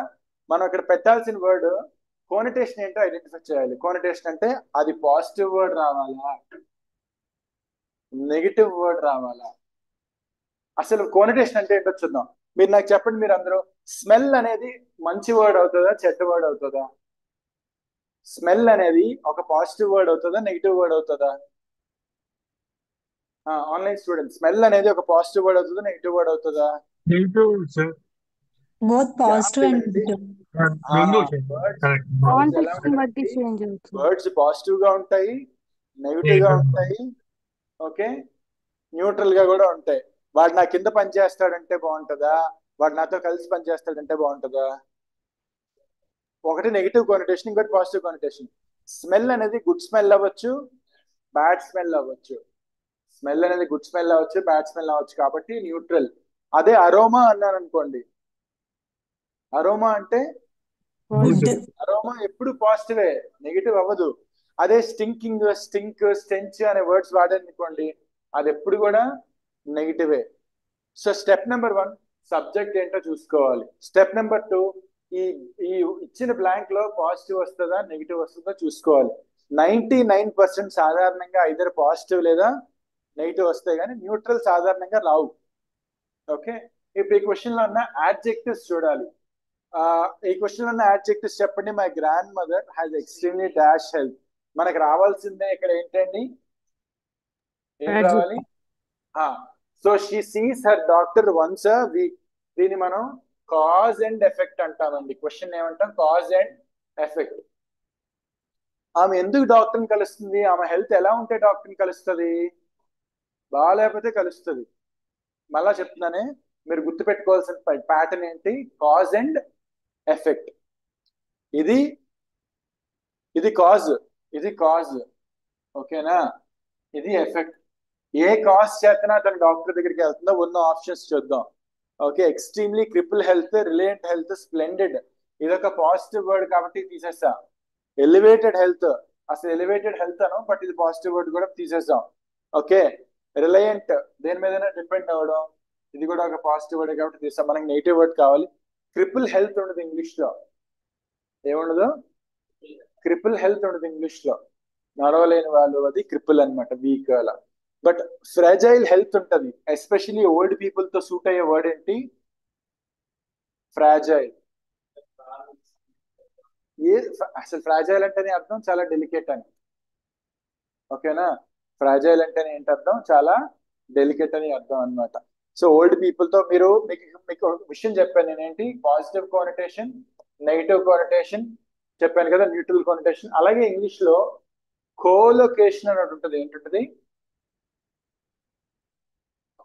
కోలొకేషన్. ఏంటండి కోలొకేషన్ అంటే ఏంటి? కో అంటే టుగెదర్ అని, లొకేషన్ అంటే స్పాట్ అవ్వడం. ఆ వర్డ్స్ ఎప్పుడు కలిసే వస్తాయి అనమాట. ఏమొస్తాయి? ఆ వర్డ్స్ ఎప్పుడు కలిసే ఉంటాయి అనమాట. ఉదాహరణకి ఫ్రాజైల్ హెల్త్ అనేది చాలా కామన్ కోలొకేషన్. ఫ్రాజైల్ హెల్త్ అనేది చాలా కామన్ కోలొకేషన్. మీరు నాకు చెప్పండి, ఇంగ్లీష్ లో ఎల్లో హెయిర్ అనాలా, బ్లాండ్ హెయిర్ అనాలా? సాధారణంగా బ్లాండ్ హెయిర్ అంటారు అనమాట. ఓకేనా? స్మాల్ టెంపర్డ్ అంటారా, షార్ట్ టెంపర్డ్ అంటారా? అంటే కొన్ని వర్డ్స్ ఎప్పుడు కలిసే వస్తాయి అన్నమాట. వాటిని ఏమంటాం? కోలొకేషన్ అంటాం. మనం ఆ కాంటెక్స్ట్ లో ఏది సూట్ అవుతుంది, దేంతో కోలొకేట్ అవుతుంది కూడా చూసుకోవాలి. కోల్డ్ బ్లడెడ్ కొన్ని ఉంటాయి. అది ఎగ్జాక్ట్ గా నేను కోలొకేషన్ చెప్పలేను కానీ, బట్ కొన్ని కలిసే వస్తాయి, ఎప్పుడు కలిసే వస్తాయి. వాటిని కోలొకేషన్ అంటాం అన్నమాట మనం. ఓకేనా? ఫర్ ఎగ్జాంపుల్, డయామెట్రికల్లీ ఆపోజిట్ అనేది చాలా కామన్ గా కలిసి వచ్చే ఫ్రేజ్ అనమాట. సో మనం మళ్ళీ క్విక్ రీక్యాప్. ఇప్పుడు మనం చేస్తున్న కాన్సెప్ట్ ఏమంటున్నాం? Text completion. ఎప్పుడు కూడా ఏం చేయాలి? ఫస్ట్ ఏం ఐడెంటిఫై చేయాలి? సబ్జెక్ట్ ఐడెంటిఫై చేయాలి. తర్వాత ఏం చూడాలి? బ్లాంక్ లో పాజిటివ్ వస్తుందా, నెగిటివ్ వస్తుందా చూసుకోవాలి. తర్వాత ఏం చేయాలి? ఇందులో ఉన్న యాడ్జెక్టివ్స్ చూసుకోవాలి. యాడ్జెక్టివ్సే మనకి హింట్ ఇస్తాయి. ప్రతిసారి కాజ్ అండ్ ఎఫెక్ట్ రాదు. ఈసారి ఇక్కడ మనకి కాజ్ అండ్ ఎఫెక్ట్ ఉంది. అంటే ఈ ఎఫెక్ట్ దేని వల్ల వచ్చింది? ఇక్కడ కాజ్ వస్తుంది అనమాట. హెల్త్ డిస్క్రైబ్ చేయడానికి వర్డ్ కావాలి, అందుకని మనం ఇది ఐడెంటిఫై చేస్తాం. ఓకేనా?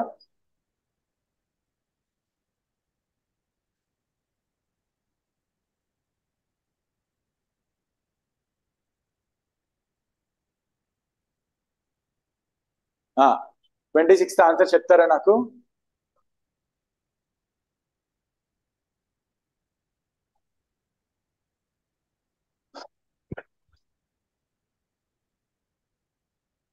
ఆన్సర్ చెప్తారా? Okay, very good. సబ్జెక్ట్ ఏంటి? మీరు దారిలోకి వచ్చారు. సబ్జెక్ట్ ఏంటి చెప్తారా అమ్మా? Team. Very good. Subject team. మనకి యాడ్జెక్టివ్స్ చూద్దామా? యాడ్జెక్టివ్ ఏముంది ఇక్కడ? యాడ్జెక్టివ్ ఏముంది? Losing team. ఏముంది? ద లూజింగ్ టీమ్ అంటే ఓడిపోయే టీం. పాజిటివా, నెగిటివా? నెగిటివ్. అయితే made dash but futile effort. ఇక్కడ ఏమొచ్చింది? అందరూ జాగ్రత్త చూడాలి. వీటిని ట్రాన్సిషనల్ వర్డ్స్ అంటారు. ఏమంటారు వాటిని? ట్రాన్సిషనల్ వర్డ్స్ ఏ టైప్ ఉంటాయి? Number 1 support indicator. కొన్ని సపోర్ట్ ఇండికేటర్ చెప్పనా? Also, besides, further, in addition to, ఇలా. Next contrast. కాంట్రాస్ట్ అంటే but, however, yet, in spite, despite, ఇవి. ఓకేనా? కొన్ని కాజ్ అండ్ ఎఫెక్ట్ ఉంటాయి. మనం ఇందాక అక్కడ సో చూసాం కదా, అది కాజ్ అండ్ ఎఫెక్ట్ ఇండికేటర్. ఏది ముందు క్వశ్చన్ లో so my grandmother sees the doctor every week అని ఉంది. సో ఏంటిది? Cause and effect indicator. ఏముంది? Cause and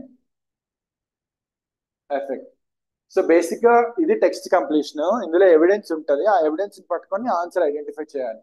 first subject identify చేసాం. యాడ్జెక్టివ్స్ ఏమున్నాయి? యాడ్జెక్టివ్స్ ఫ్యూటైల్ ఉంది, లూజింగ్ ఉంది. ఓవరాల్ గా అయితే నెగిటివ్ మీనింగ్ అని అర్థమైంది. బ్రాకెట్ లో పాజిటివ్ ఎందుకు రావాలంటే ఇది ఒక నెగిటివ్ వర్డ్ కాబట్టి, అందరూ గమనించండి, ఫ్యూటైల్ అనేది ఒక నెగిటివ్ వర్డ్ కాబట్టి దాని పక్కన బట్ ఉంది కాబట్టి మనకి ఇక్కడ ఒక పాజిటివ్ వర్డ్ రావాలి. టెక్స్ట్ కంప్లీషన్ లో ఎప్పుడైతే మనం ఇక్కడ పాజిటివ్ వస్తుంది, ఇక్కడ నెగిటివ్ వస్తుంది, మనం డీకోడ్ చేయడం నేర్చుకుంటామో, బాగా గమనించండి, మన ఎయిమ్ ఏంటి? ఆన్సర్ తెప్పించడం. దాని మీద చదివి అక్కడ రీసెర్చ్ చేసి ఆహా అంత అద్భుతమైన లాంగ్వేజ్ అని స్టడీ చేయడానికి అయితే కాదు కదా.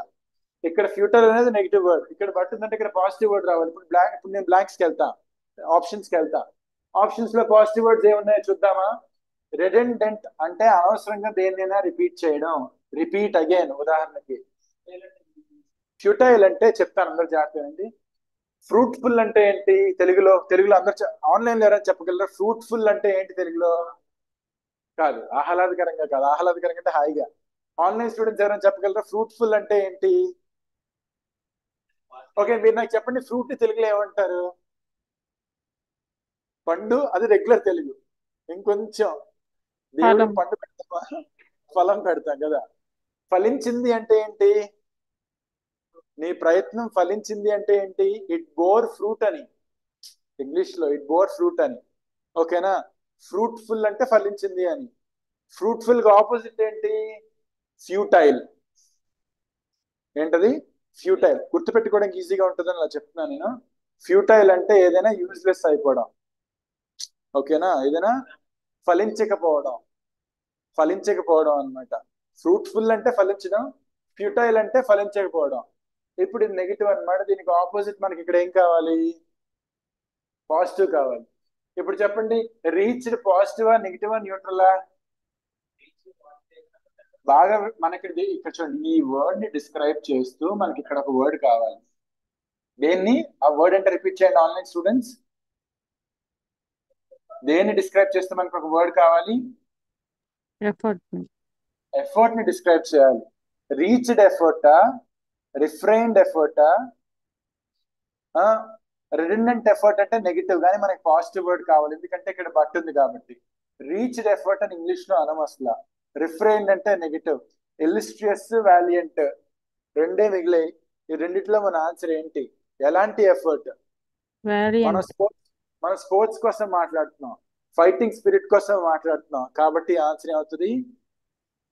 వాలియంట్ అవుతుంది. అంటే ఏంటి? చాలా బ్రేవ్ గా, చాలా దమ్ముతో, చాలా ఎఫర్ట్ పెట్టి. వాలోర్ అంటే గడ్స్, దమ్ము అని అర్థం అనమాట. సో అది మీనింగ్. ఓకేనా? ఇల్లిస్ట్రియస్ అంటే అందరికీ ఒక ఎగ్జాంపుల్ సెట్ చేసేలా. మీకు తెలుసా, టు ఇల్లిస్ట్రేట్ అంటారు ఇంగ్లీష్ లో. టు ఇల్లిస్ట్రేట్ అంటే ఒక ఎగ్జాంపుల్ అని అర్థం. ఓకేనా? టు ఇల్లిస్ట్రేట్ అంటే, ఇల్లిస్ట్రేస్ అంటే ఒక ఎగ్జాంపుల్ సెట్ చేసే అంత గొప్పగా అని అర్థం అనమాట. కానీ ఇక్కడ మనం ఏం మాట్లాడుతున్నాం? వాళ్ళు చాలా ఫైట్ చేశారు బట్ ఓడిపోయారు అంటున్నాం కాబట్టి ఆన్సర్ ఏంటి? వాలియంట్. సో ఒకసారి క్విక్ గా మనం టెక్స్ట్ కంప్లీషన్ ర్యాప్ చేద్దామా? టెక్స్ట్ కంప్లీషన్ ఏమనుకున్నాం? టెక్స్ట్ కంప్లీషన్ ఫస్ట్ ఏం చూడాలి ఎప్పుడు? ఆన్లైన్ స్టూడెంట్స్ ఫస్ట్ ఏం చూసుకోవాలి ఎప్పుడు? సబ్జెక్ట్. తర్వాత ఏం చూసుకోవాలి? అడ్జెక్టివ్. Very good. తర్వాత మనం ఏం చూసుకోవాలి? Transitional words. హలో, మనం ఏం డిసైడ్ చేసుకోవాలి? బ్రాకెట్ లో పాజిటివ్ వస్తుందా, నెగిటివ్ వస్తుందా మనం డిసైడ్ చేసుకోవాలి. ఓకే, ఒకసారి అందరూ కుమార్ క్వశ్చన్ ఉందా? Kumar, do you have a question?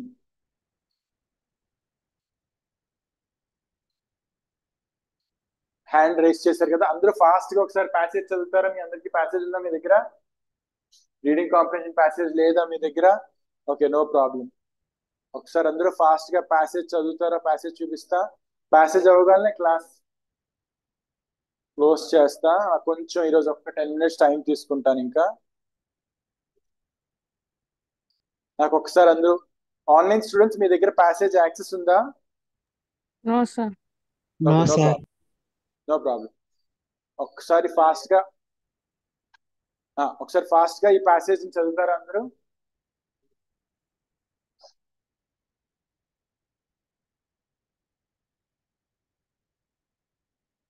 నాకు కొంచెం ఫాస్ట్ గా ప్యాసేజ్ అందరూ చదువుతారా?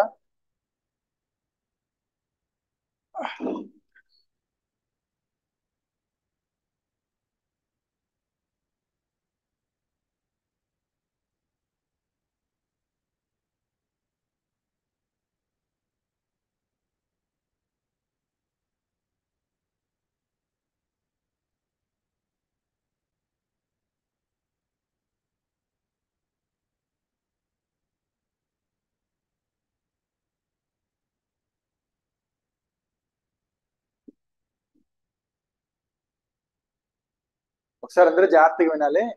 టాపిక్ ని ఎప్పుడు ఇలా బ్రాడ్ గా స్టార్ట్ చేస్తారు. టాపిక్ ని ఎప్పుడు ఎలా స్టార్ట్ చేస్తారండి? చాలా బ్రాడ్ గా ఇలా స్టార్ట్ చేస్తారు.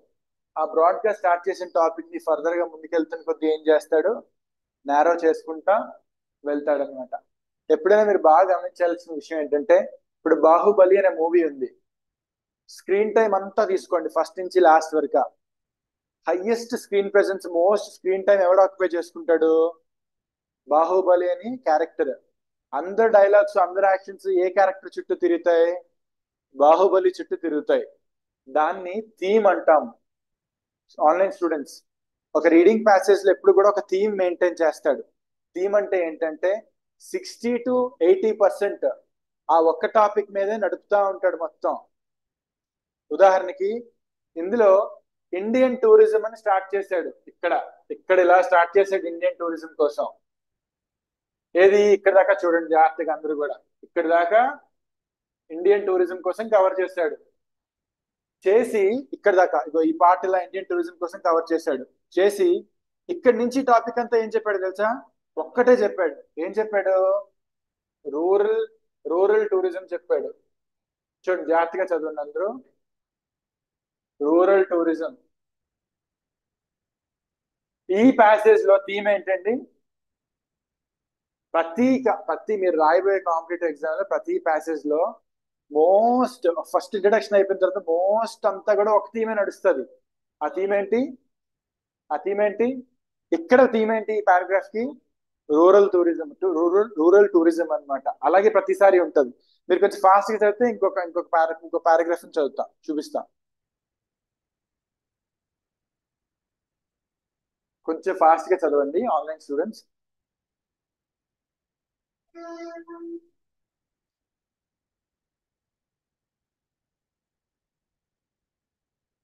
ఇప్పుడు ఎవరికైనా ఇందులో అర్థం కాని పాయింట్స్ నాకు చెప్తారా?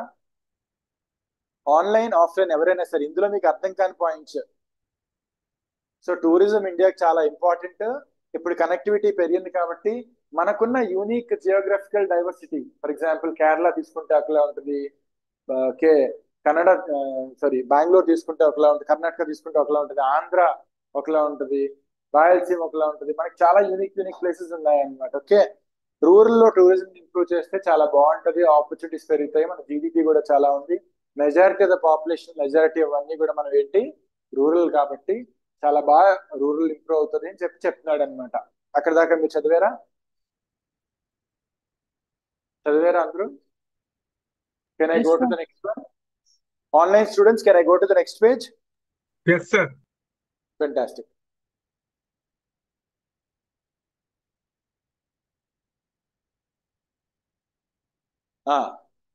ఇప్పుడు ఫాస్ట్ గా దీన్ని చదవండి.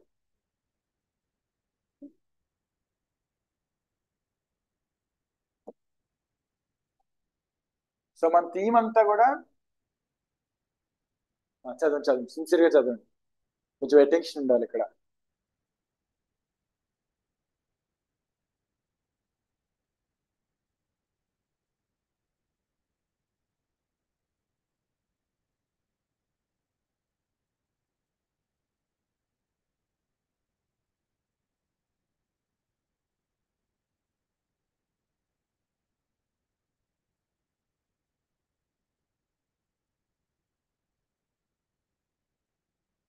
అందరూ చదివారా? లక్ష్మి చదివావమ్మా? కొంచెం చదువు.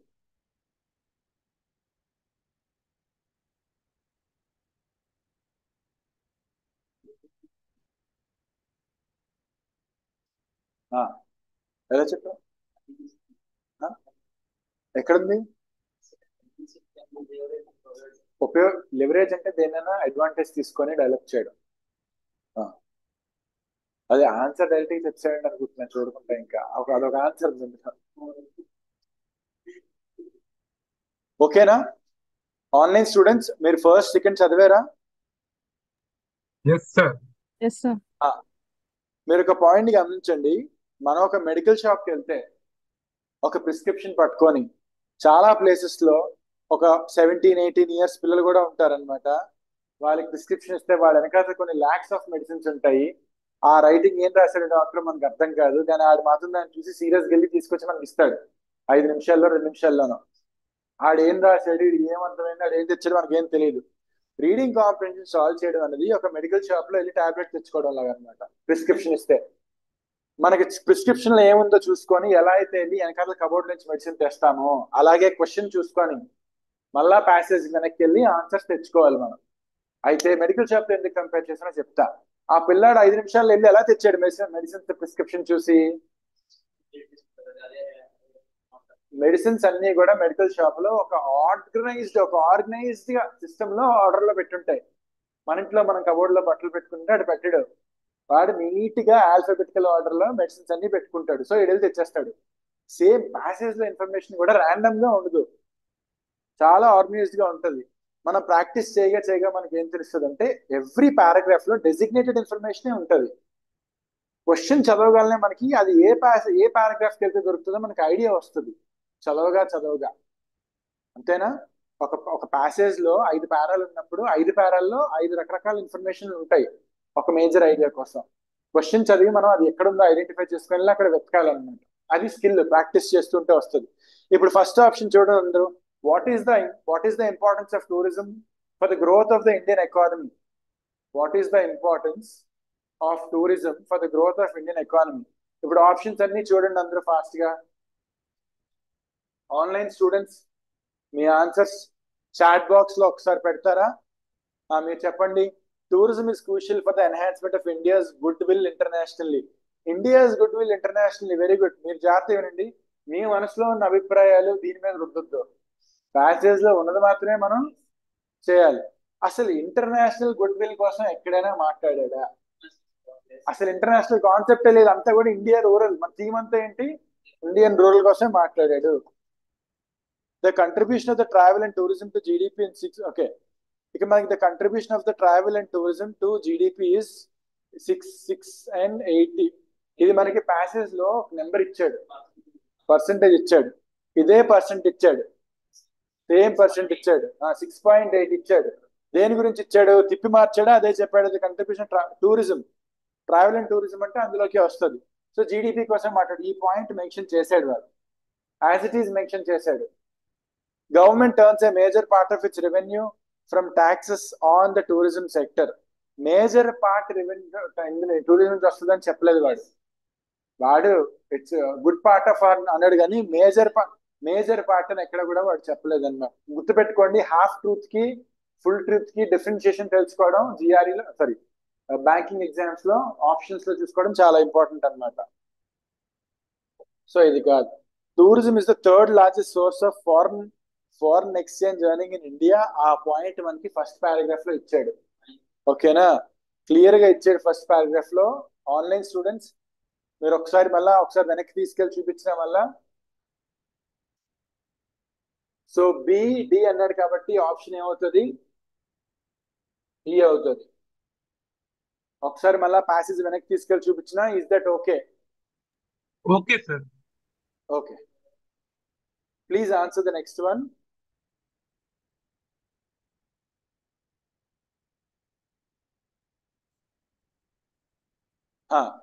Which of the following fall under the definition of rural tourism set by the Ministry of Tourism? వాడు ఏమన్నాడు? మనం లోకల్ గా వెళ్ళి లోకల్స్ తో అందరూ ఇంటరాక్ట్ అయితే బయట కంట్రీ వాళ్ళు ఏంటి, వాళ్ళ పద్ధతులు ఏంటి, వాళ్ళ లివింగ్ స్టైల్ ఏంటి, ఇవన్నీ తెలుస్తాయి. అదే రూరల్ టూరిజం అని చెప్పి డిఫైన్ చేశారు మనోళ్ళు. సో ఇచ్చిన ఆప్షన్స్ అన్ని ఏంటి? Tourism should have social and economic advantage for the local community. Local community కోసం మాట్లాడాడు, లోకల్ గ్రోత్ కోసం కూడా మాట్లాడాడు వాడు చెప్పాడు. కాబట్టి ఆప్షన్ ఏ ఖచ్చితంగా లోకల్ గా ఆపర్చునిటీస్ క్రియేట్ అవుతాయని చెప్పాడు. Guides job, cook job, driver jobs, ఇలా జాబ్స్ క్రియేట్ అవుతాయని చెప్పాడు. Tourism should exhibit heritage. ప్రతి ఇప్పుడు ఫర్ ఎగ్జాంపుల్ వైజాగ్ లో చారిత్రాత్మక కట్టడాలు చాలా ఉన్నాయి, హెరిటేజ్ అవి. కేరళ, తమిళనాడు కోసం చెప్పాడు కదా. సో ఈ పాయింట్ కూడా ఉంది. Tourism should promote interaction between tourist and natives. Locals తో మాట్లాడాలి అని చెప్పాడు కదా, ఈ పాయింట్ కూడా చెప్పాడు. సో ఏ బిసి మూడు కవర్ చేశాడు కాబట్టి ఆల్ ఆఫ్ దీస్ అన్నమాట. ఓకేనా? సో మీకు ఏంటంటే మీ ముందే ప్యాసేజ్ అంతా ఈజీగా రిఫర్ చేసుకోవడం ఉంటే టక్కన వెనక్కి వెళ్ళి చూసుకోగలగాలన్నమాట మనం.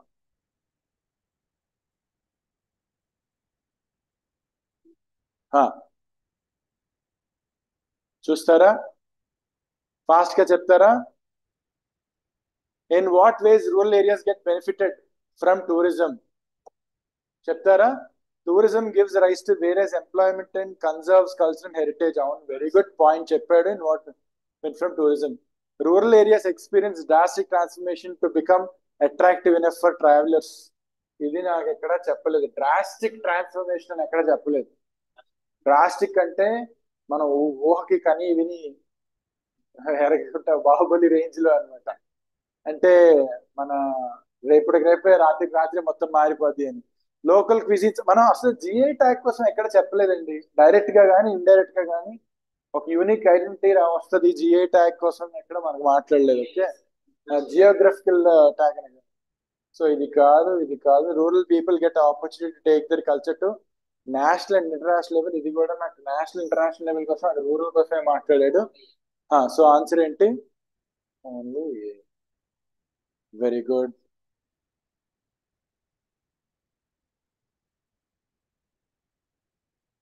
ఓకే, ఆన్లైన్ స్టూడెంట్స్ కొంచెం ఫాస్ట్ గా ఎవరైనా మీలో ఒకరు దీన్ని ఆన్సర్ చేస్తారా? What makes rural areas attractive tourist destinations?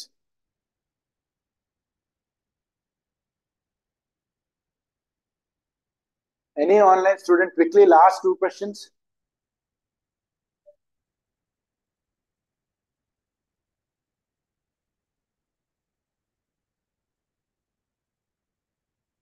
ఏమన్నా చెప్తారా ఆన్లైన్ స్టూడెంట్స్?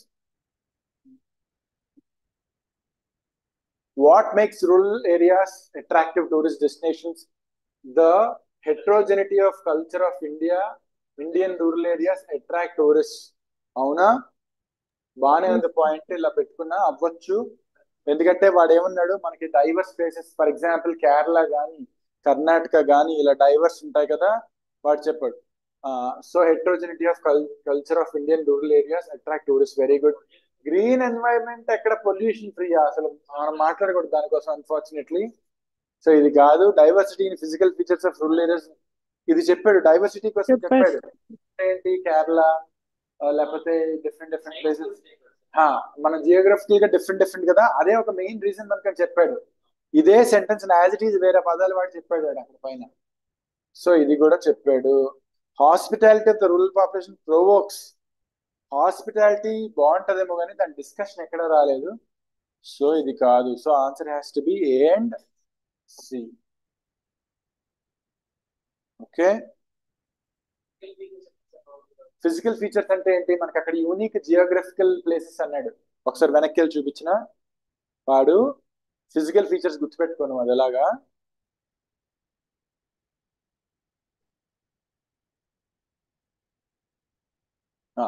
ఇక్కడి నుంచే కదా. ఎక్కడైనా ఎవరైనా ఐడెంటిఫై చేస్తారా? జియోగ్రఫీ అని ఉంటుంది, యూనిక్ జియోగ్రఫీ అని ఉంటుంది.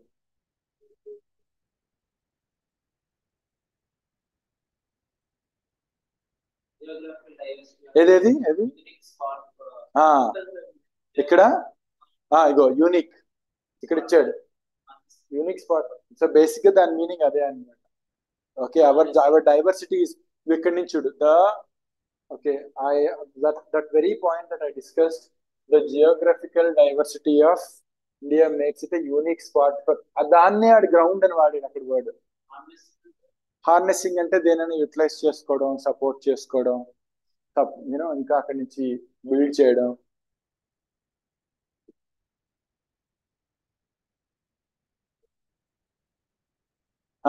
ఓకే, కొంచెం ఫాస్ట్ గా చేస్తే లాస్ట్ 2 క్వశ్చన్స్ క్లోజ్ చేద్దాం, ఎక్కువ time తీసేసుకున్నా.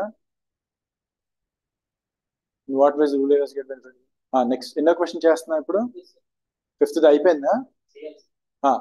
Which of the following statement is incorrect? ఇప్పుడు ఇందులో ఏది ఇన్కరెక్ట్ ఎవరైనా చెప్పండి చూద్దాం. Adventure tourism is one of the several phases. అంటే మనకు రకరకాల టూరిజంలు ఉన్నాయి, అందులో అడ్వెంచర్ కూడా ఉన్నదని చెప్పాడు వాడు. అడ్వెంచర్ అనే వర్డ్ వాడాడు. Next, Karnataka's backwater has been successful rural tourism model in India అని చెప్పాడా వాడు? ఆడు బ్యాక్ వాటర్ దేనికోసం చెప్పాడు? ఏ స్టేట్ కోసం చెప్పాడు? కేరళ కోసం చెప్పాడు. ఇది కేరళ కోసం. కర్ణాటక కోసం ఏం చెప్పాడు? కర్ణాటక కోసం ఇంకో పాయింట్ అయితే చెప్పాడు, కానీ బ్యాక్ వాటర్ అయితే కాదు. సో ఇది మనం హోల్డ్ లో పెట్టుకొని చూసుకోవాలి. Next, India has 30 world heritage అది చెప్పాడు. ఇండియా 69%, అది కూడా చెప్పాడు. సో ఒక్క బి ఒక్కటే తప్పు. సో బి మనకి ఇన్కరెక్ట్. వాడు కేరళ తీసి పెట్టాడు మనం కన్ఫ్యూజ్ చేయడానికి. ఇది కూడా ఏంటి, ఇది ఇప్పుడు మీరు చేస్తున్నంత కూడా information based questions, evidence based question. 2 రకాల క్వశ్చన్స్ ఉంటాయి, డైరెక్ట్, ఇండైరెక్ట్. ప్యాసేజ్ లో ఎదిగితే దొరికేసేదాన్ని evidence or information based question అంటాం అనమాట. Which of the following word? Move కి ఏంటి సినోనిమ్? Very good. షిఫ్ట్ అంటే అక్కడ మొత్తం టూరిజం షిఫ్ట్ అయింది అని చెప్తున్నాడు కదా, మూవ్ అయింది అని చెప్తున్నాడు కదా. Which of the following words most suitable for given blank? చెప్తారా? అక్కడ బ్లాంక్ ఇచ్చాడు మనకి. ఇందాక నువ్వు ఆన్సర్ చెప్పావు కదా, వాడు ఏమన్నాడు? ఇవన్నీ వాడుకొని మనం అడ్వాంటేజ్ తీసుకొని టూరిజం ని డెవలప్ చేయాలన్నాడు. సో బ్లాంక్ లో ఏ వర్డ్ ఇక్కడ వాడితే టూరిజం డెవలప్ చేయడానికి పెట్టచ్చు మనం? ఆల్రెడీ ఉన్నదాన్ని పెద్ద చేస్తే యాంప్లిఫైడ్, కానీ ఇక్కడ మనం అలా కాదు, మనకి డెవలప్ చేయాలని చెప్తున్నాడు. కాబట్టి ఆన్సర్ ఏమొస్తుంది? ఇన్వోక్డ్ అంటే ఏంటి? ఏదైనా ప్రేయర్ చేసి ఏదైనా పిలవడం, రిక్వెస్ట్ చేయడం, అలాంటి దాన్ని ఇన్వోక్ అంటాం అనమాట. ఫోర్టిఫైడ్ అంటే దేనైనా స్ట్రాంగ్ చేయడం, దేనైనా బలపరచడం. ఫోర్ట్ అంటే కోట కదా, కోట చాలా బలంగా ఉంటుంది కదా, దేనైనా బలపరచడాన్ని ఫోర్టిఫైడ్ అంటారు. దేన్నైనా అడ్వాంటేజ్ వచ్చేలా మార్చడం, మనకి అడ్వాంటేజ్ వచ్చేలా మార్చడం ఏమంటాం? లివరేజ్. అక్కడ మనకు ఒక పాజిటివ్ వర్డ్ రావాలి. ఉన్నదాన్నే పెద్ద చేయడం యాంప్లిఫైడ్. అసలు లేదు, మనం బిల్డ్ చేయాలి బాగా అంటాడు. అయినా యాంప్లిఫైడ్ వర్డ్ అక్కడ సూట్ అవుతుంది. You don't amplify that.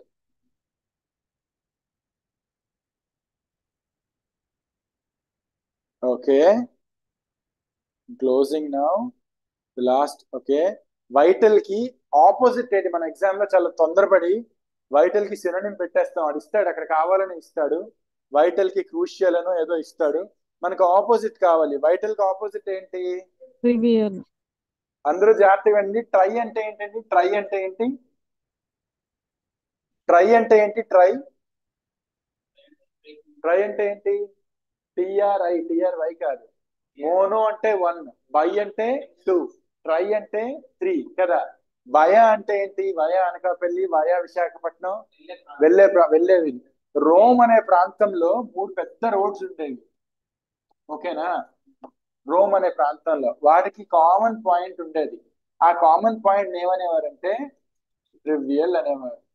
But ఈ రోజు దీని అర్థం ఎలా మారిపోయింది? అరే ఇది చాలా కామన్ పాయింట్ రా, ఇది చాలా చిన్న విషయం రా, ఇది చాలా కామన్ విషయం రా అనేది అర్థం వచ్చింది అన్నమాట. ఇప్పుడు ట్రివియల్ అంటే చాలా కామన్ విషయం అని అర్థం. ఎందుకు? ఈ 3 రోడ్లకి ఇది కామన్ పాయింట్. ఆ అర్థం కాస్త ఎలా మారింది ఈ రోజుకి? ఇది చాలా కామన్ పాయింట్, చాలా చిన్న విషయం అన్నాక ట్రివియల్ అంటాం. దేనికి ఆపోజిట్ ఇది? ఇక్కడున్న రిట్రీట్ అంటే ఫైట్ చేస్తున్నావు, మనం కాయలేకపోతున్నాం, వెనక్కి వెళ్ళి రెస్ట్ తీసుకోవడాన్ని రిట్రీట్ అంటారు. టిమిడ్, ఇంటిమీడియట్ అంటే ఎవరైనా భయపెట్టడం, టిమిడ్ అంటే భయంగా ఉండడం. ఇంటిమీడియట్ అంటే భయపెట్టడం, టిమిడ్ అంటే భయంగా. ప్రిసైజ్ అంటే చాలా, ఇండియా మొన్న స్ట్రైక్స్ చేసింది కదా, ప్రిసైజ్ గా డాట్ పెట్టి ఎక్కడ హిట్ చేయాలో అక్కడ హిట్ చేసింది. కరెక్ట్ గా గురిపెట్టడం, చాలా షార్ప్ గా అయితే ప్రిసైజ్ అంటాం. Okay, if we are done for the day, before we move on,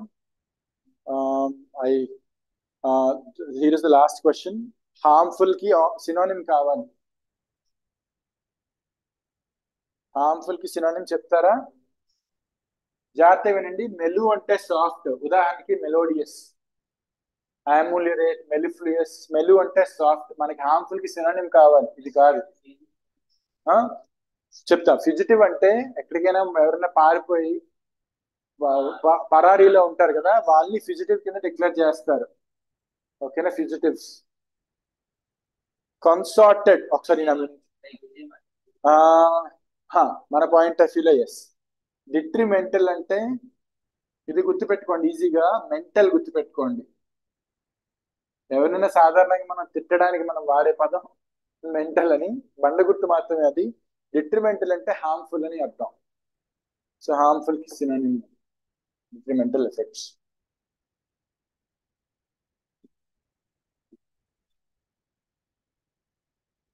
With this, I am calling it a day. Okay. So quick recap. నేను మీకు పారాజంపుల్ ఎలా చేయాలో కొన్ని స్ట్రాటజీస్ చెప్పాను. టెక్స్ట్ కంప్లీషన్ లో స్ట్రాటజీస్ అండ్ క్వశ్చన్స్ చెప్పాం. Reading comprehension లో మనం ఎప్పుడు ఏం చూసుకోవాలి, 60-70% ఎప్పుడు ఏముంటది, ఒక థీమ్ ఉంటది అనమాట. పారాగ్రాఫ్ కి పాయింట్స్ డివైడ్ చేస్తారు కదా, మనం క్వశ్చన్ చదివి ఏ పాయింట్ ఎక్కడి నుంచి వస్తుందో చూసుకొని ఫాస్ట్ గా వెళ్ళి మనం ఆన్సర్ ఐడెంటిఫై చేయాలి. ప్రాబ్లీ నెక్స్ట్ క్లాస్ లో ఆర్సీస్ కోసం, రీడింగ్ కాంప్రిహెన్షన్ కోసం ఇంకా టెక్నిక్స్, స్ట్రాటజీస్ నేను చెప్తా. Okay, thank you all. I will see you again soon.